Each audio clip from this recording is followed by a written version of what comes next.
ঠাকুরের কাছে কিছু গৃহিণী এসেছিলেন পরমহংসদেবের সাথে দেখা করবেন বলে। তখন ঠাকুর তাদের বলেছিলেন, তোমরা উপবাস করে এসেছো? তাই সে কথা শুনে গৃহিণীরা বলেছিলেন যে হ্যাঁ, আমরা উপবাস করে এসেছি। তখন ঠাকুর বলেছিলেন যে তোমরা উপবাস করে এসেছো কেন? খেয়ে আসতে হয়।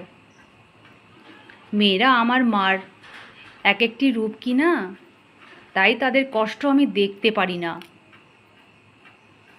জগৎমাতার এক একটি রূপ, খেয়ে আসবে, আনন্দে থাকবে। এই বলে শ্রীযুক্ত রামলালকে বধূদেরকে বসিয়ে রেখে খাওয়ানোর আদেশ দিলেন। ফলহারিণীর পূজার প্রসাদ, লুচি, নানাবিধ ফল, গ্লাস ভরে চিনির পানা, মিষ্টান্ন আদি তারা পেলেন। ঠাকুর তখন বলেছিলেন, তোমরা কিছু খেলে এখন আমার মনটা শীতল হলো। আমি মেয়েদের উপবাসী দেখতে পারি না। জয়তে শ্রীরামকৃষ্ণ।